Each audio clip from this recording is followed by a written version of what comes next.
நடமாடும் தெய்வமாக இருந்து நம்மை வழிநடத்தி சென்ற புட்டபர்த்தி சத்யசாய் பாபாவின் திருப்பாதங்களை வணங்கி இந்த கதையை கூறுகிறேன். நட்புக்கு பேதமில்லை. ஒரு அடர்ந்த வனம். யானை தன் குட்டியோடு ஒரு தோழமையை தேடுவதற்காக விலங்குகளை தேடி வந்து கொண்டிருந்தது. முயலை கண்டது.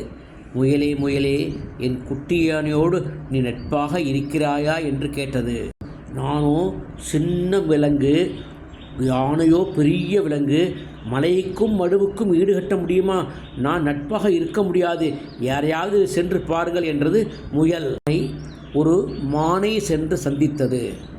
என்ன யானையாரே, நான் என்ன குள்ளம், அது என்ன உயரம், நான் ஒல்லி, அது குண்டு, எங்காவது எங்களுக்குள் ஒற்றுமை இருக்குமா? வேறு யாரையாவது தேடிப்பார்கள் என்று அனுப்பியது. யானை ஒரு ஆட்டுக்குட்டியை சென்று பார்த்து, ஆடே ஆடே, என் குட்டியோடு நீ நட்பாக பழகுகிறாயா என்று கேட்டது.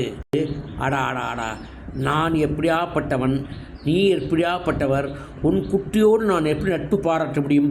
யாரையாவது சென்று பாருங்களேன் என்று கூறி அனுப்பிவிட்டது. ஆடும் மானும் முயலும் விளையாடி கொண்டிருந்தன. இந்நிலையை கண்டு தாய் அழுதது. தனக்கு நட்பு கிடைக்கவில்லையே என்று நினைத்து அழுதது. காட்டில் ஒரு பெரும் குரல். ஒரு புலியார் 3 விலங்குகளுள் எதையாவது ஒன்றை அடிப்பதற்காக வந்து கொண்டிருந்தது. பாய்ந்து வந்து கொண்டிருந்தது. பாருங்கள், ஐயோ ஐயோ என்று அலறின. யானை இவர்களை நோக்கி ஓடி வந்தது. புலியை கண்ட யானை புலியுடன் பயங்கரமாக சண்டையிட்டது. புலி காற்றுக்குள் திரும்பி ஓடியது. இருந்து தங்களது உயிரை காத்த யானைக்கு நன்றி கூறி யானை குட்டியை தங்களது நட்பாக சேர்த்து கொள்வதற்கு மானும் முயலும் ஆடும் சம்மதித்தன. மகிழ்ந்த யானை குட்டி இப்பொழுது 3 விலங்குகளோடும் சமத்தாக காட்டில் நட்போடு விளையாடி கொண்டிருந்தது.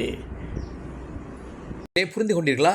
நட்புக்கு உயர்வு தாழ்வு கிடையாது, வேற்றுமை எதுவும் கிடையாது, பணக்காரன் ஏழை என்பது கிடையாது, உயர்ந்தவன் தாழ்ந்தவன் என்பது கிடையாது.